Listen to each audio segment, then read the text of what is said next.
Hola, ¿qué tal? Muy buenas noches a todas y todos quienes nos siguen por la señal y redes sociales del canal 22. Bienvenidas y bienvenidos a otro especial. Y este es uno muy especial porque estamos en la Agencia de Transformación Digital con José Merino, que es el titular de esta nueva agencia nacional y a quien le agradecemos mucho por recibirnos por acá. ¿Cómo estás, José? Bien, Majo, ¿tú? Bien, bien. Muchas gracias. Muy contenta de estar por acá. Venga. Para platicar sobre esta nueva agencia nacional, pero también recordarle a la gente que tenemos un antecedente muy interesante en la Ciudad de México con la DIP, de la que tú también fuiste titular. Y en ese sentido, si te parece, vamos a dar un pasito para atrás para contarle a la gente y darle un poquito de contexto. ¿Por qué una agencia de transformación digital? ¿Por qué en su momento en la Ciudad de México fue necesaria una agencia de innovación? Yo te diría que son tres cosas y que coinciden tanto en el caso de la Agencia Digital de Innovación Pública de la ciudad, como en el caso de la Agencia de Transformación Digital y Telecomunicaciones en el gobierno federal. Uno es unificar capacidades. Usualmente toda la agenda de digitalización, innovación, conectividad, medio que tomó a todos los gobiernos, no diría que desprevenidos, pero como fue un proceso relativamente gradual, realmente no implicó como una configuración muy rápida y oportuna de qué áreas absorbían tareas, ¿no? Porque digamos, es un continuo, ¿no? Desde infraestructura, es decir, centros de datos, redes locales, etcétera, hasta la mudanza digital de servicios, ¿no? Y entonces lo que acabó ocurriendo es que las áreas muy técnicas estaban en unas áreas, ahí están, ¿no? Centros de datos que veían a unos ingenieros que realmente no tenían mucha comunicación. No me refiero solo a México, o sea, esto ocurrió en todo el mundo, ¿no? Okay. Había un área usualmente de simplificación administrativa que suele estar en las áreas de economía, ¿no? Las secretarías de Economía o Desarrollo Económico. Y en algunos casos, algunos gobiernos crearon oficinas ejecutivas, ¿no? Sea en la oficina del presidente o presidenta, gobernador, etcétera, como de política de innovación, ¿no? Okay.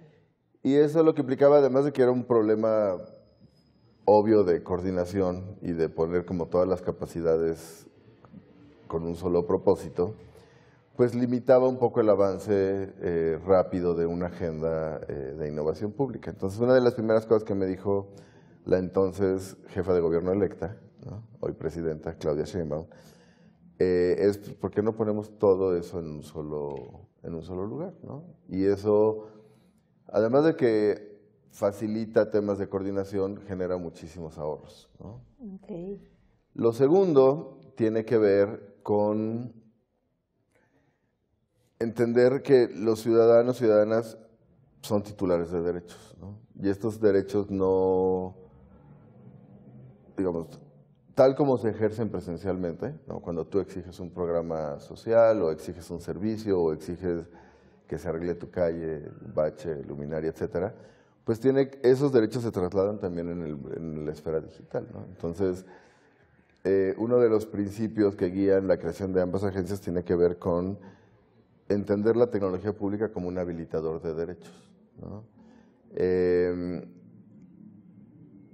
Nadie, digo, es algo que repito con cierta frecuencia, pero que me permito repetirlo porque es didáctico.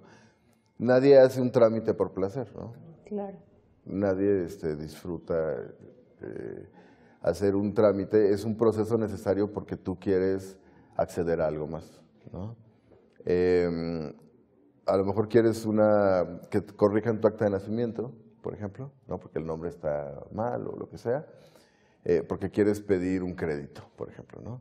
O pides un comprobante de no derechohabiencia porque quieres acceder a un servicio de salud. O, en fin, cada trámite que las autoridades generan habilita algo más. Y ese algo más casi siempre es algo que genera bienestar en tu vida, ¿no? Claro. Vivienda, salud, educación, certeza jurídica, en fin, ¿no? Uno tiene que entender que cuando uno traba trámites, y trabar trámites no es solo que una persona presencialmente te diga que no, es hacerlos complicados, ¿no? Es pedir a las personas que se trasladen, ¿no? En una ciudad como la Ciudad de México, por ejemplo, Si tú para hacer un trámite tienes que ir 3 veces a una ventanilla, pues esas con frecuencia pueden ser hasta 4 horas de traslado y tienes que resolver pues, quién te cuida a los hijos o a tu mamá o pedir permiso en el trabajo, en fin, ¿no? Entonces, cuando ponemos estas trabas no solo generamos costos desproporcionados a quienes menos tienen, sino que además inhabilitamos que esa persona accede a lo que en última instancia quiere, claro, que es un programa social o es un servicio público o es un derecho, ¿no?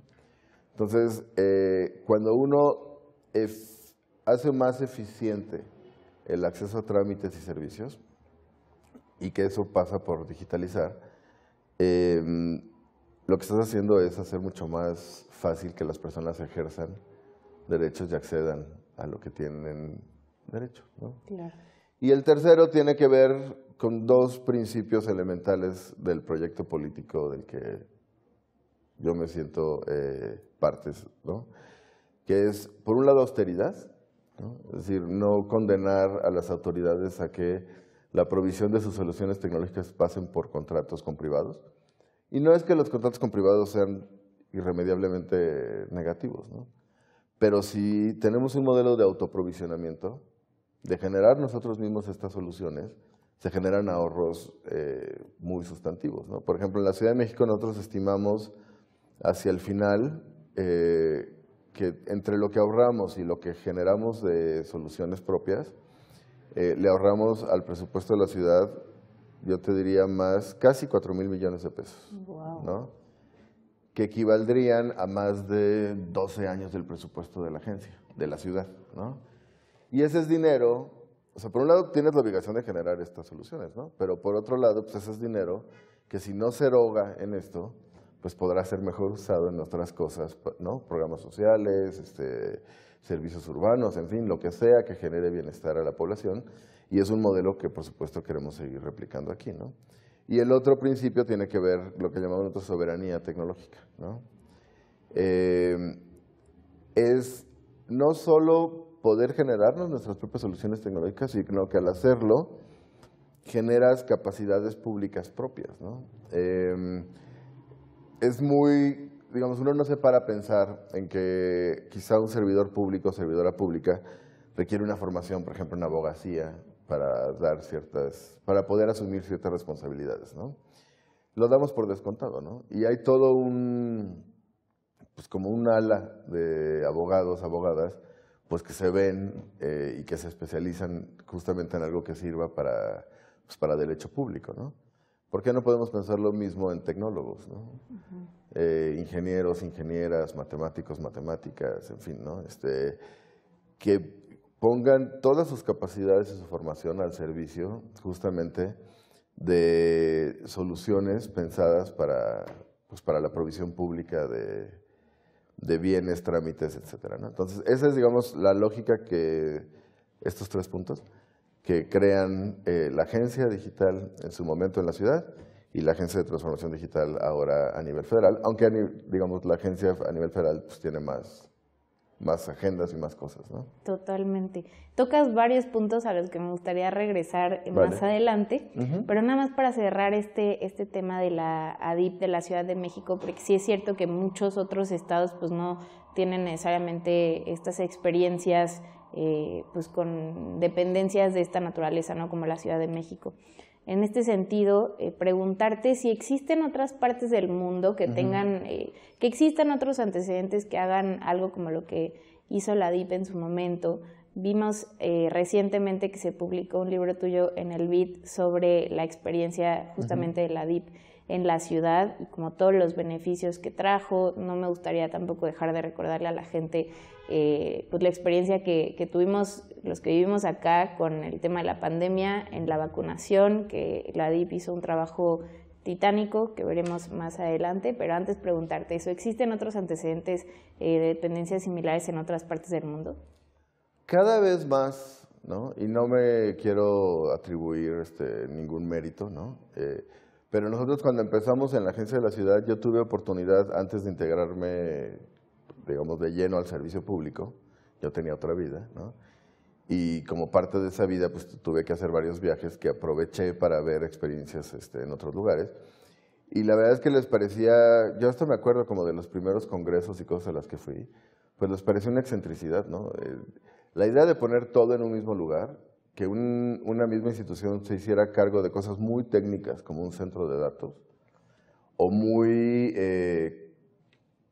no conceptuales, como muy normativas, ¿no? Como simplificación administrativa, mejora regulatoria, etcétera, pues les parecía como una excentricidad, ¿no? Y realmente nosotros lo que creo que probamos es que no solo pueden convivir, sino que tiene mucho valor que el ingeniero que ve infraestructura, centros de datos y demás, o ingeniera, ¿no? Porque en el caso de la ciudad, de hecho, era una mujer, ¿no? Que sigue con nosotros, ¿no? Heidi Rocha, ¿no? Okay. Se sentara en la misma mesa a debatir, deliberar, encontrar soluciones, junto con una abogada que tiene una formación totalmente distinta, que a lo mejor no conoce mucho de tecnología, así como la ingeniera no conoce mucho de normatividad y derecho, pero que sentadas en el mismo lugar y como parte del mismo proyecto, pues encuentra soluciones que de otra forma no hubieras encontrado, ¿no? Claro. Y eso genera beneficios adicionales.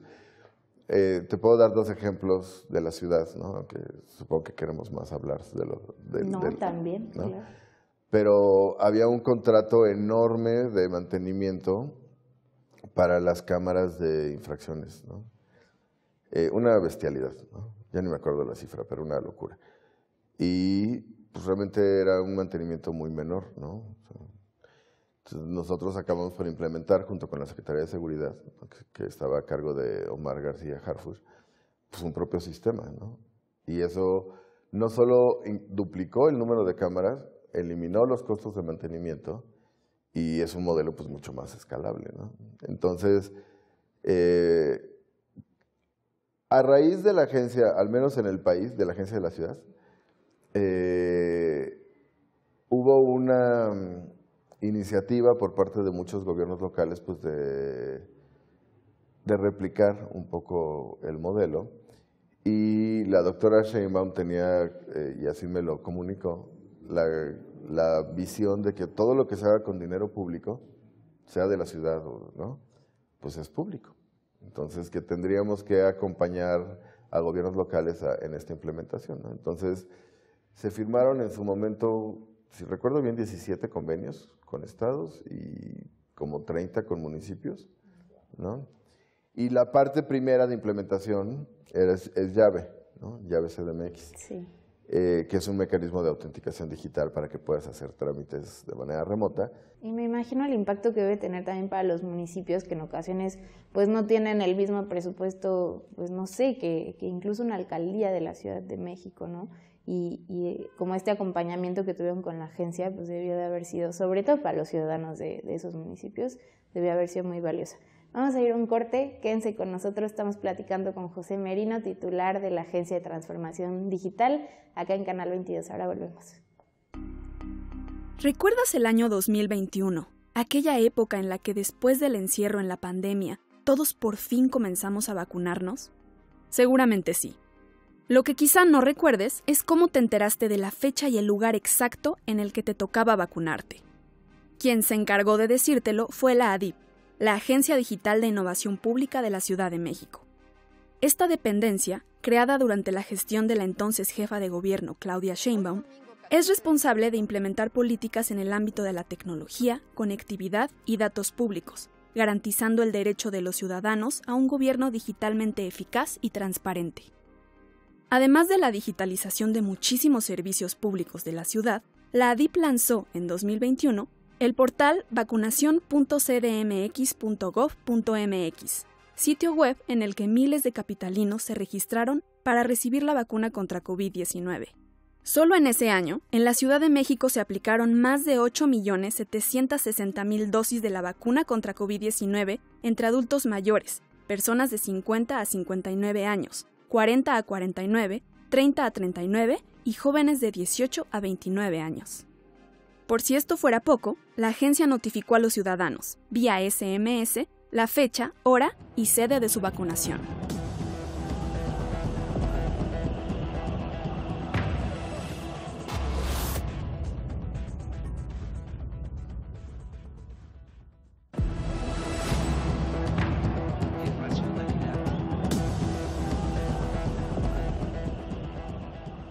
Gracias por seguir con nosotras y nosotros acá en Canal 22 en este especial con José Merino, titular de la Agencia de Transformación Digital. Le agradecemos por recibirnos otra vez acá en su oficina. José, otra pregunta que yo te quería hacer. Nos platicabas en el bloque anterior sobre el ahorro que le significa al gobierno producir pues, su propio software y no depender como de las renovaciones, actualizaciones y demás. Pero ¿cómo se traduce también el trabajo de esta nueva agencia nacional en un gobierno más eficiente, pero también más transparente y que también combata esta línea de corrupción que ha sido pues, uno de los pilares pues, desde la administración anterior con el presidente López Obrador? En el tema de eficiencia, yo te diría, digamos, mudar cosas casi por su propia naturaleza, ¿no? Digitalmente te obliga a eficientar, digamos, la forma en que provees el servicio y agiliza y hace mucho más rápido y mucho más cierto para las personas, ¿no? Elimina espacios de arbitrariedad, ¿no? Pero para nosotros va junto, ¿no? Okay. Nosotros no digitalizamos servicios que son engorrosos o que son abusivos, ¿no? O que son excesivos. Nosotros primero pasamos por un proceso de simplificación administrativa. Y este proceso de simplificación administrativa implica dos cosas: eliminar trámites o eliminar requisitos, ¿no?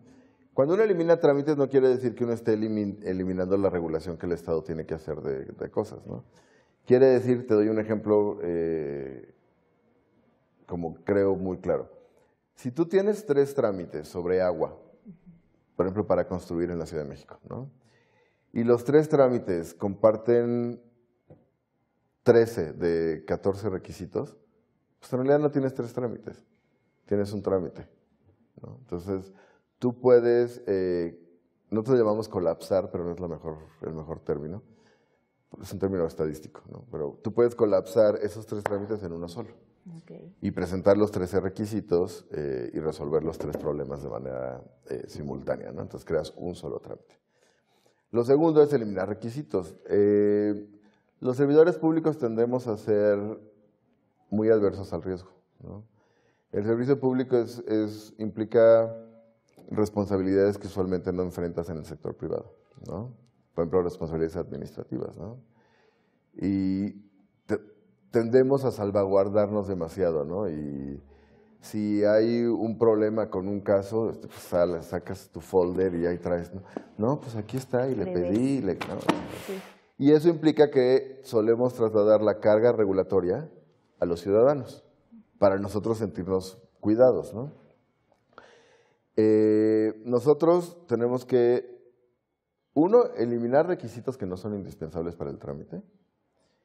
Y eso hacerlo normativamente, de modo que el servidor público pues, se sienta también resguardado, ¿no? De que no está incurriendo en ninguna carencia, ¿no? Y segundo, nosotros tenemos 10 principios, que si quieres te los comparto, ¿no? Que son, no me los sé de memoria, ¿no? Pero que son 10 principios de simplificación. Por ejemplo, no pedir a los ciudadanos documentos que el propio gobierno genera, ¿no? Wow, claro.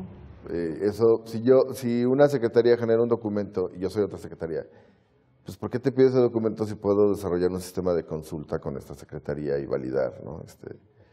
En fin, entonces es eliminar trámites y eliminar requisitos, ¿no? Y eso, digamos, ya el trámite que tú mudas digitalmente pues es un trámite mucho más ligero, mucho más consolidado, mucho más apegado a un principio en donde la carga regulatoria recae en nosotros como autoridades y no en los ciudadanos, ¿no? Por otro lado, y en el caso de la Agencia de Transformación Digital, la encomienda de la presidenta Sheinbaum es a la mitad el número de trámites, a la mitad el número de requisitos, a la mitad el tiempo de solución de un trámite y por lo menos 80% disponibles digitalmente.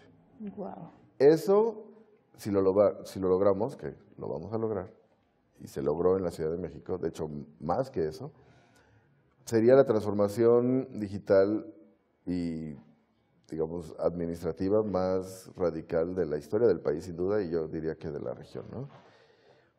Bueno, a nivel federal son más de 7,000 trámites, ¿no? Y al día de hoy, no lo hemos presentado en la mañanera, ¿no? En algún momento se presentará, pero al día de hoy, que tenemos, ¿qué? 22 días de vida, llevamos algo así como 80 trámites, ¿no? Y vamos a ir así, ¿no? Nosotros tenemos un plan de trabajo para los 5 años, hasta el 2029, ¿no? Que es donde queremos llegar a esto. Ahora, en el tema de transparencia y corrupción, yo te diría dos cosas. Uno, cuando tú eliminas, y no se trata de separar, ¿no? A ciudadanos de servidores públicos para que no haya ninguna interacción, entonces no. Se trata, si yo no estoy en una ventanilla sujeta a la arbitrariedad de la persona, los servidores públicos que están en ventanilla son en su mayoría servidores de primera, gente decente, etcétera, ¿no? Pero habrá los que no. Entonces, esos que no, cuando yo no, te voy a dar un ejemplo de la ciudad. Había una queja recurrente por parte de empresarios que decían, mira, hay este trámite que no es un trámite, que es ir a entregar mis documentos. Y al entregar mis documentos para abrir un establecimiento mercantil, la alcaldía pues me tiene que sellar de recibido. Pues había algunos servidores públicos que pedían dinero para recibirte los documentos, ¿no? Wow. Bueno, no estoy diciendo nada, nada nuevo, sí, ¿no? sabía. Entonces, cuando tú creas, por ejemplo, una ventanilla digital, pues las personas suben los documentos en línea, ya no hay ese condicionamiento. Ya nadie te puede extorsionar, condicionar, recibirte los documentos, ¿no? Ya déjate que el trámite proceda, ¿no? Entonces, eliminar puntos de oportunidad es parte central cuando tú mueves servicios digitalmente, ¿no? Porque nadie te está condicionando nada. Claro. Ya se acabó el cadenero que te recibía o no te recibía, o te pedía o no te pedía, etcétera, ¿no? Lo segundo tiene que ver con dejar rastro, ¿no? Todo lo que ocurre en línea deja un rastro digital, todo. Entonces, en lo que llaman los tecnólogos log files, ¿no? Archivos log, ¿no? Que son como bitácoras de todo el sistema, ¿no? Entonces, es muy difícil hacer trámites, arreglos bajo el agua en un trámite digital, porque en realidad pues, tienes que modificar el código, ¿no? Y eso no va a ocurrir, ¿no? Y además, si hay alguna cosa irregular, pues va a quedar ahí, digamos, resguardada en estos archivos log y puedes ir y rastrearlo, ¿no? Eso, por ejemplo, ocurre en los temas de adquisiciones públicas, ¿no? Que son 16 pasos, ¿no? Desde prebases, bases, estudio de mercado, en fin, las adquisiciones públicas son procesos muy complejos, ¿no? Entonces, cuando tú tienes un sistema digital de principio a fin, pues cada momento deja huella, ¿no? Claro. Pero además, esto responde a... Por un buen rato pensamos, o pensaban los gobiernos anteriores, ¿no? Que crear un portal de datos abiertos y, pues ya, ¿no? Ya acabamos. Cumplo mis obligaciones. Ya, ¿no? Pues realmente el tema no es que tú subas o no contratos a una página de internet. Lo que realmente garantiza un proceso transparente es la transaccionalidad de esta transparencia, ¿no? Es decir, es mucho más radical en términos de una agenda de transparencia digitalizar servicios y procesos de por ejemplo, en este caso de adquisiciones públicas, que subir PDFs de contratos a un sitio de internet, ¿no? Entonces, eso no solo cierra espacios de oportunidad para corrupción, sino que además, por default, genera mecanismos de transparentación y rendición de cuentas, ¿no? Más allá de que abras o no un portal de contratos abiertos, datos abiertos, que está bien que lo hagas, pero ahí no se acaba, ¿no? Claro. Era una gran paradoja, ¿no?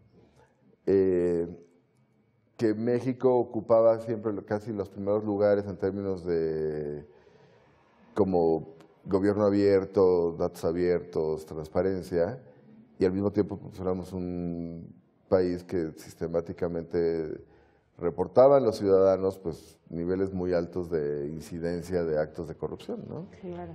Pues sí, porque lo que estabas haciendo era construir un portalito que realmente no modificaba en nada la interacción entre ciudadanos y autoridades, ¿no? Es interesantísimo este tema, sobre todo por pues las polémicas que hay sobre el INAI y su eliminación. Y bueno, eso nos daría para otra conversación, yo creo que ojalá la tengamos, pero antes de irnos a corte también me gustaría preguntarte, porque uno de los temas centrales desde el gobierno anterior y también de la presidenta Sheinbaum, pues ha sido el acceso a Internet, como ya lo decías tú, ¿no? Como habilitador de derechos, ¿no? Como abrir la puerta para ejercer otros derechos. En ese sentido, ¿cómo vamos en México, pues en términos de alfabetización digital, pero también de acceso a Internet? Y preguntarte si en ese sentido la nueva agencia nacional pues tiene algún plan para darle continuidad a esto que empezó y de qué manera también van a colaborar con la Comisión Federal de Electricidad, por ejemplo. Pues tiene que haber una colaboración permanente, ¿no? En este caso con CFE, TIT, que son quienes están a cargo no de la política necesariamente, pero sí del despliegue de infraestructura de conectividad, ¿no?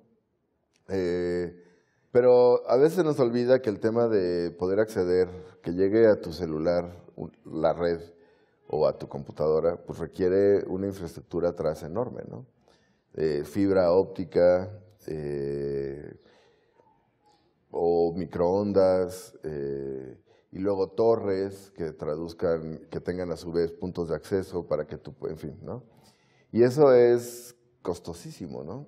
Yo, la verdad, me atrevo a decir que lo que hizo el presidente López Obrador y esta visión que tuvo de consolidar a CFE, TIT, dentro de una empresa pública además, pues muy robusta, ¿no? CFE es de las empresas públicas del país pues mucho más sólidas, mucho más robustas y con mucho más capacidad operativa, ¿no? Entonces, si CFE ya tiene torres, por ejemplo, tiene cables de alta tensión sobre los que puede correr, por ejemplo, fibra, pues estás generando ahorros enormes para el despliegue de infraestructura, ¿no? Y con esta visión que tuvo el presidente, pues México es de los países que de veras más en serio se toma el tema de que el Internet es un derecho, ¿no? Porque es relativamente sencillo ¿no? a favor y decir, pues, el Internet es un derecho. Pero tutelar ese derecho implica desplegar infraestructura, implica priorizar localidades o colonias incluso en las que para un privado a lo mejor no es rentable, ¿no? Implica operar esa infraestructura, implica un chorro de cosas que pocos gobiernos se avientan a hacer y que el presidente López Obrador lo hizo y que la presidenta Sheinbaum, por supuesto, así no lo ha instruido, planea continuar, ¿no? Entonces, el despliegue de infraestructura que se ha hecho es enorme.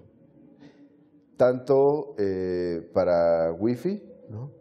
Para Internet, digamos, por fibra óptica, como Internet satelital, ¿no? Que también es importante, como la red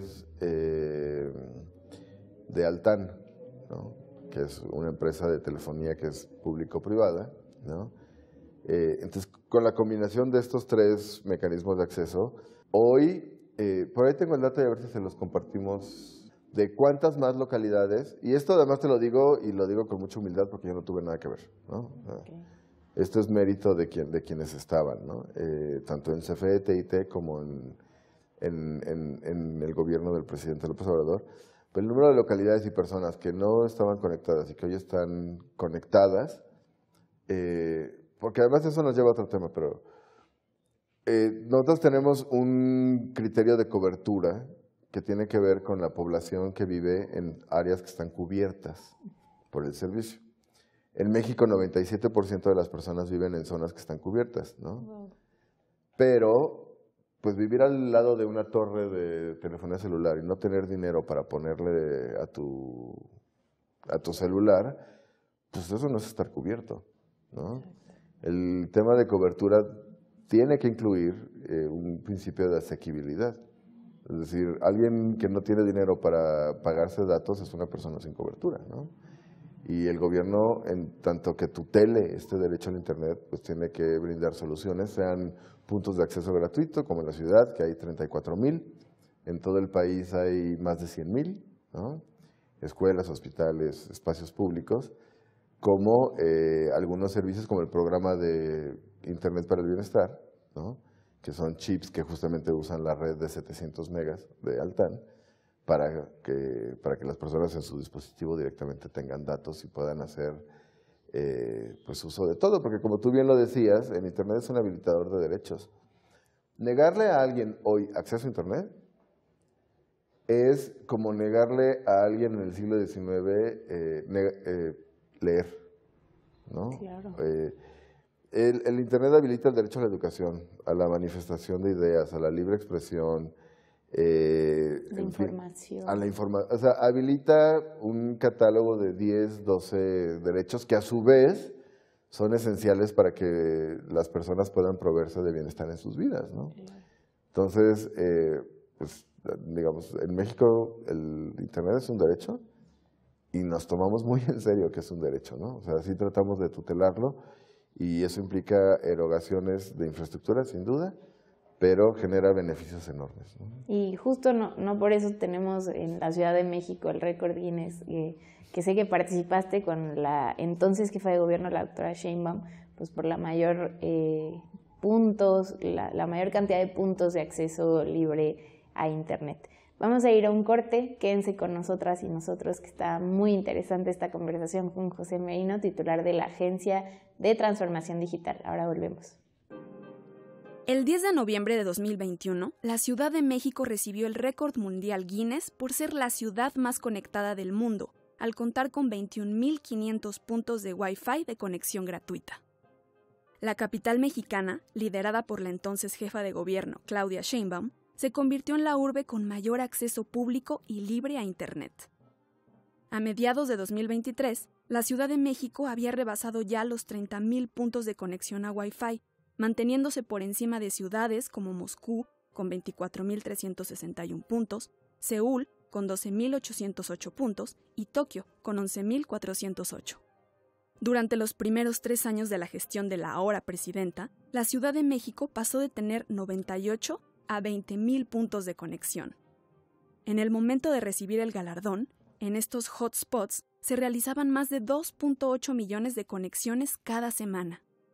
En un acto para recibir el premio, la doctora Claudia Sheinbaum, autoridades capitalinas y representantes de la organización Guinness World Records develaron una placa certificatoria frente al Ángel de la Independencia. En el evento estuvo presente José Merino, entonces titular de la Agencia Digital de Innovación Pública de la Ciudad de México, y mencionó que los puntos de Wi-Fi tenían una cobertura de 600.000 colonias en la entidad.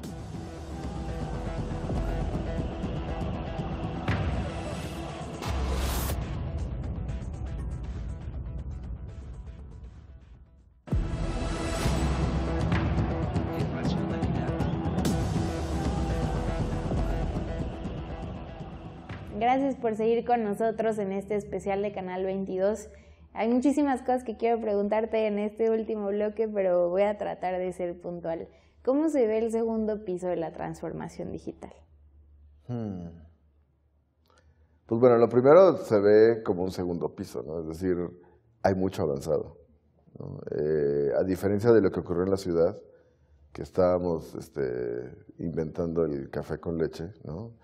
Aquí sí hay un avance sustantivo bajo el gobierno del presidente López Obrador y lo vemos como el encuentro, digamos, como del avance del presidente López Obrador y la experiencia que ya traíamos de la Ciudad de México y la visión de la doctora Sheinbaum, ¿no? La agenda que tiene la Agencia de Transformación Digital es muy ambiciosa, ¿no? Digo, sin aburrir a nadie, espero. Pero hay 2 pilares centrales, ¿no? 3, pero me voy a centrar en 2. Uno es el tema de infraestructura digital pública, es decir, tener un área muy robusta de tecnólogos, tecnólogas, ¿no? Que habiliten poder generar soluciones para las personas, ¿no? Entonces ahí está ciberseguridad, vamos a lanzar la primera política de ciberseguridad pública, infraestructura, que vamos a crear Nube MX como un servicio de cómputo y almacenamiento para autoridades, ¿no? Y los servicios digitales que generemos. Está la Escuela Pública de Código, la fábrica de software, ¿no? De mucho más tamaño que la de la ciudad, pero con la misma lógica. y satélites, ¿no? Operación satelital, crear el Programa Espacial Mexicano, que por un lado hereda, permíteme el término, lo que tenía MEXSAT, ¿no? Que es la operación de satélites, ¿no? México tiene 2 satélites, el Bicentenario y el Morelos 3, y la que es, hasta el día de hoy, la Agencia Espacial Mexicana. Entonces, estas 2 se unen y se crea el Programa Espacial Mexicano para poner en órbita un satélite, esperamos para el 2028-29, que dé servicios estratégicos al Estado mexicano, pero también servicios de conectividad en zonas remotas. Y satélites de observación, se llaman, que son satélites de más baja altura, que toman imágenes y que tienen una multiplicidad de usos, ¿no? Desde agricultura, protección civil, etcétera, ¿no? Eso, por un lado, que son como los fierros, ¿no? Okay. Y luego está el área de transformación digital, que es un área de salida, llamémoslo así, de servicio, ¿no? Pero que no puede existir si no está el otro, ¿no? Simplificación, ¿no? Es un área, la verdad, muy eficiente de reingeniería institucional de trámites, tanto federales como locales, acompañando a estados y municipios en este Centro Nacional de Tecnología Pública, ¿no? Identidad digital, ¿no? Queremos, y la presidenta así nos lo ha pedido, consolidar una identidad digital nacional que tiene, digamos, su centro, su núcleo en llave MX, ¿no? Pero que tiene una multiplicidad de aplicativos, ¿no? Tiene que ser una identidad oficial, tiene que ser una identidad que te permita autenticarte de manera remota para hacer trámites, puede ser y tiene que ser una fuente de confianza para servicios privados. Por ejemplo, muchas personas en México a lo mejor no acceden a créditos vía la banca privada, pues porque realmente no tienen forma de validar quiénes son o qué ingresos tienen, o etcétera, ¿no? Entonces, esta identidad digital tiene que ser una fuente de confianza para que privados empiecen a ofrecer servicios que hoy no ofrecen, etcétera, ¿no? Gobierno digital, que es el área de digitalización de todo lo que hace la agencia y que toca a todas las autoridades del gobierno federal, ¿no? Este año tenemos proyectos prioritarios, COFEPRIS, ¿no? Que es regulador sanitario, pero que regula el 12% del PIB nacional, ¿no? Conagua, ¿no? Es una prioridad de la presidenta poner orden en las concesiones, ¿no? Entonces eso implica, por supuesto, apostarle ahí de manera muy prioritaria a simplificar, digitalizar y ordenar sus bases de datos. Registro civil, ¿no? Consulados, que ya anunciamos una parte, pero que son más de 52 trámites. La ventanilla nacional de inversiones, ¿no? Como un solo punto de acceso para aterrizar inversiones y en un solo lugar resolver trámites federales, estatales y municipales, etcétera, ¿no? Y el CABI, nosotros le llamamos, que es el Centro de Atención para el Bienestar, que es un centro de atención telefónica que va a unificar todos los servicios de telefonía de todas las autoridades y resolver para las personas todo lo que no es ¿Desde un centro? Sí, desde un solo call center. Okay. Todo lo que no es una emergencia, ¿no? O sea, si es una emergencia 911 y Sí. ya sabes, ¿no? Médica o de seguridad, pero si no es una emergencia, todo. Wow. Trámites, información, programas, todo, absolutamente todo, pero además no es solo un servicio informativo, ¿no? Es un servicio transaccional. Ahí vas a poder hacer incluso trámites de principio a fin, de manera telefónica, ¿no? O vía un chat que esperamos lanzar en un mes, más o menos, ¿no? Es un chatbot. Hay una tercera área que se está formando, consolidando, que tiene que ver con telecomunicaciones, ¿no? En espera, pues, de que evidentemente esté la ley secundaria a la reforma al 28 constitucional y lo que vaya a ocurrir con el hoy todavía existente IFT. Y un área chiquita que está directamente colgada de la oficina del titular, que es un área de análisis de datos, que brinda 4 servicios. Uno, lo que nosotros llamamos inteligencia de datos, que no es aplicación de inteligencia artificial, algoritmos para robustecer capacidades públicas. sobre todo recaudación, SAT y aduanas, que son las encomiendas de la presidenta, y eso, solo analizando grandes volúmenes de datos, permite identificar espacios de evasión, elusión, etcétera, ¿no? Tanto en aduanas como en el SAT, ¿no? Hay ya un trabajo hecho, ¿eh? O sea, nosotros estamos llegando a fortalecer lo que ya se ha avanzado. Okay. Datos geográficos, ¿no? Todas las autoridades son usuarias de datos geográficos, ¿no?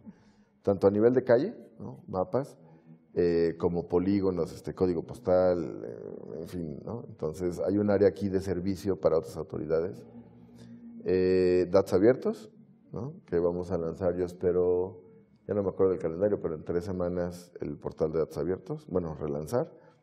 Y 4, lo que le llamamos nosotros política basada en evidencia, que es un área de servicio para la presidenta, centralmente, pero no solo, ¿no? Pero la presidenta es una consumidora, digamos, de servicios, entrenada, digamos, ¿no? Por su formación profesional, de datos permanente, ¿no? Entonces, por ejemplo, la agencia forma parte del Gabinete de Seguridad porque, eso te quería preguntar, porque somos quienes proveemos algunas herramientas para que la presidenta y el resto del gabinete puedan evaluar de manera muy rápida y oportuna tendencias, focos rojos, etcétera, ¿no? O sea, llega la DIP todos los días al gabinete con información actualizada. Bueno, la DIP no, perdóname, la costumbre, la Agencia de Transformación Digital. Sí. Llegan y eso les ayuda a tomar decisiones al Gabinete de Seguridad, o de qué otras maneras participan en la estrategia. Son 2 cosas, ¿no? Una es, o 3 cosas te diría, ¿no? Una es el tablero de seguridad que la presidenta presentó en una mañanera, ¿no? Que es una plataforma que le permite a ella de manera muy rápida y sencilla explorar tendencias de delitos por estado, municipio, nacionales, etcétera, ¿no? Y que todos los días agrega toda la información de delictividad, ¿no? Entonces, en lugar de que ella tenga un reporte, ¿no? Enorme. Pues ahí, ¿no? Muy rápidamente puede ver cosas que son importantes para la toma de decisiones, ¿no? Lo segundo son como análisis que ella nos encomienda de manera especial, ¿no? Entonces, digamos, quien conozca a la presidenta sabrá que ella nunca deja de pensar, ¿no? y de cuestionarse y de encontrar soluciones para temas que le parecen prioritarios. Entonces, me gustaría saber qué está ocurriendo con robo de vehículos, me gustaría saber qué está pasando. Entonces, la agencia, esa área de la agencia, pues se dedica justamente a hacer ese tipo de análisis y de respuestas, ¿no? Y lo tercero, hay una relación con el área de tecnología de seguridad, ¿no? Es decir, que tiene que necesariamente que ocurrir, ¿no? Por ejemplo, temas desde los radios Tetra, ¿no? Y la banda que usan, la tecnología, en fin, ¿no? Entonces, yo te diría que son esos tres áreas en las que la agencia se involucra con seguridad. Pero así como nos involucramos con seguridad en estos términos, nosotros tenemos una relación con todas y cada una de las autoridades del gobierno federal, ¿no? Todas tienen proyectos con nosotros o soluciones que les tenemos que generar. Y ahora para empezar a cerrar, porque ya recorrimos desde el antecedente hasta cómo va a participar, que entiendo que pues sí, como lo dices tú, está presente pues en muchísimos sentidos del funcionamiento del gobierno, y temas prioritarios específicamente para la presidenta Sheinbaum. Pero preguntarte a manera de cierre, ¿de qué manera se transforma la vida de las y los ciudadanos a partir no solo de la experiencia que ya veíamos a lo largo de este programa en la Ciudad de México, ¿no? Sino ahora pues a nivel nacional en esta encomienda que vas a encabezar? ¿Cómo se transforma la vida de la gente con la Agencia de Transformación Digital?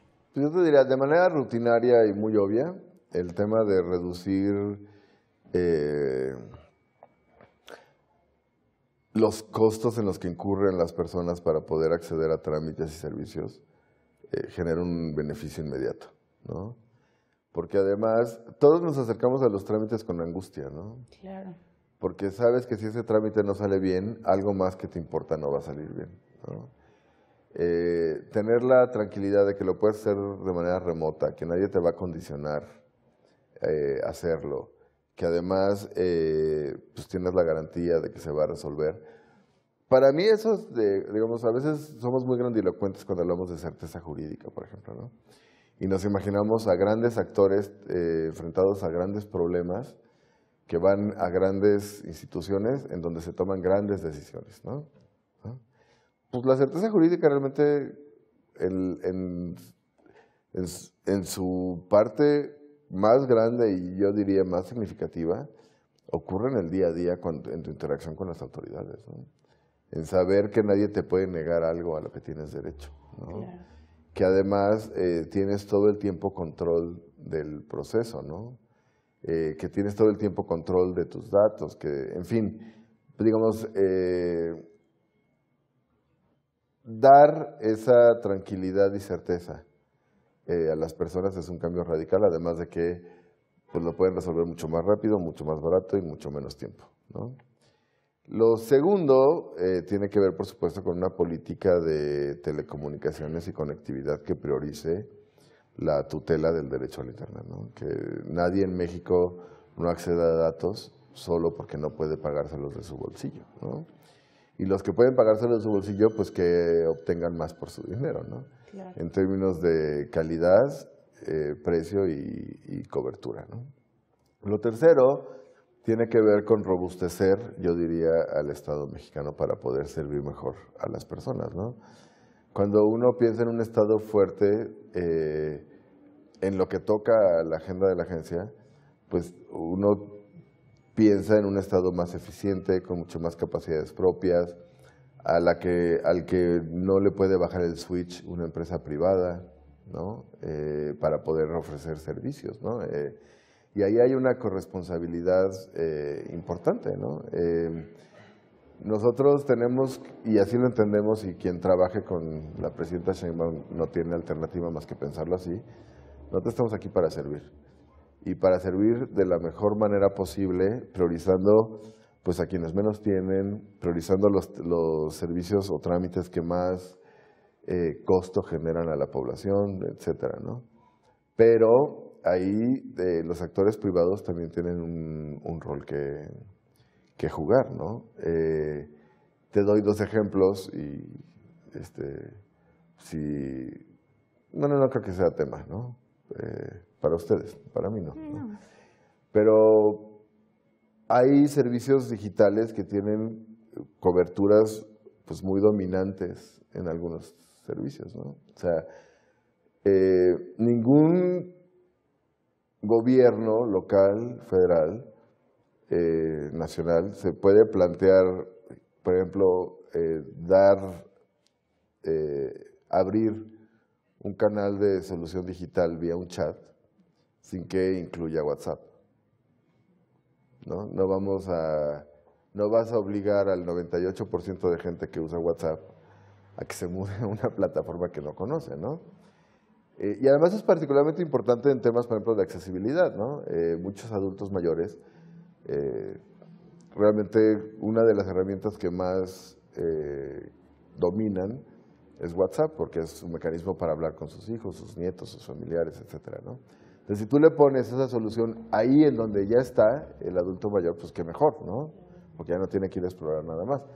Pero ya hay una corresponsabilidad de Meta, o sea, Facebook, para habilitar servicios que no necesariamente habilitan para privados que pagan por el servicio, ¿no? O sea, debe haber un entendimiento, y así lo hemos platicado con ellos, y por eso me permito hacer la anécdota, digamos, tú tienes claro, digamos, acceso, ¿no? A una mayoría poblacional. Tienes una corresponsabilidad para que las soluciones públicas pasen por tu plataforma en condiciones preferenciales, ¿no? Google, ¿no? Es lo mismo. El impulso ahora de cualquier persona para encontrar un servicio, solución, etcétera, pues es googlear. Claro. ¿No? No puede ser que las primeras opciones que te salgan en Google no sean las soluciones oficiales. Exacto. ¿No? Si yo busco licencia de conducir permanente, pues no me puede salir una nota de un periódico como primera opción. Más allá de que está el algoritmo y que sí, que el número de vistas y que, en fin, ¿no? Pero si hay una solución oficial, pública, a una necesidad pública, esa es la que tiene que aparecer hasta arriba. Claro, sí, móvil. Como ocurría en la pandemia, o sea, lo pueden hacer, ¿no? En la pandemia tú te acordarás que si buscabas algo, la primera opción siempre tenías una identidad gráfica peculiar. Entonces, estas empresas dominantes en el sector privado de tecnología tienen una corresponsabilidad también en facilitar que los gobiernos, porque son mediadores, ¿no?, entre el gobierno y las personas, que las personas accedan a la solución que están buscando y que los gobiernos puedan hacer oportuna y rápida esa solución, ¿no? Qué interesante este punto. Es algo que no necesariamente tenemos presentes al ser usuarias y usuarios de estas plataformas. Y también... Bueno, en la Ciudad de México, perdón por la interrupción. No. Pero en App CDMX, que es la app que unifica todos los servicios, una de las cosas que hicimos y que nos tomó nuestro ratito es que cuando uses App CDMX, no uses tus datos, ¿no? Es lo que, digamos, como cuando te ofertan un plan y te dicen redes sociales ilimitadas, eso es lo que significa es cuando tú abres una red social que está incluida en el paquete, no estás gastándote tus datos, ¿no? ¿Y la App CDMX? La App CDMX no usa, es como App CDMX ilimitada, ¿no? Claro. O sea, no usa datos de los usuarios porque es un absurdo que como gobierno le cobremos a las personas por acceder. Es como si yo te cobrara un cover para entrar a una ventanilla, ¿no? Claro, sí. ¿No? Imagínate la entrada de una ventanilla de trámites que te digas, son 2 pesos. Pues sí. Pues no, ¿no? Sí, claro. ¿Por qué vamos a hacer lo mismo si estás accediendo de manera digital, ¿no? Totalmente. Y es algo que por supuesto queremos replicar. Y ahí implicó un diálogo y una colaboración con los proveedores privados de telefonía, o sea, Telcel, AT&T, Telefónica, Altan mismo, ¿no? Para que cuando abra una persona la app desde su teléfono, no se usen datos. Y son cosas que no vemos, pero que como ciudadanos no vemos y por eso era importante venir a platicarlas contigo, sobre todo que si las platicaras a la gente de Canal 22 que nos ve. Me quedo con este tema de soberanía que hoy más que nunca es importantísima. Así es, rima con mi apellido, pero me quedo con esto porque también es importante pensar la soberanía en estos términos. Pero es un tema, digamos, perdóname, sí. El tema de soberanía no es un tema que queramos voltear la cabeza al mundo y no, es un tema de entender que, digamos, que vivimos en un mundo interconectado y que hay un chorro de cosas que se generan desde el sector privado que son, pues que generan beneficios colectivos, pero que los gobiernos tienen que construir capacidades propias que les permitan no solo hacer el acceso mucho más rápido, efectivo a las personas, sino que implique el ahorro de recursos públicos y que implique la construcción de capacidades propias para que esos servicios sean sostenibles en el tiempo, ¿no? Y no estén sujetos a un contrato o que alguien te baje el... Y garantizarle ese derecho a la gente y sobre todo que más lo necesita. Muchísimas gracias, José, por recibirnos de nuevo. Al contrario, muchas gracias. Y gracias por platicar con la gente de Canal 22, que seguramente le va a servir muchísimo esta entrevista. Muchísimas gracias. Sobre todo, gracias a usted por acompañarnos en este especial. Nos vemos a la próxima.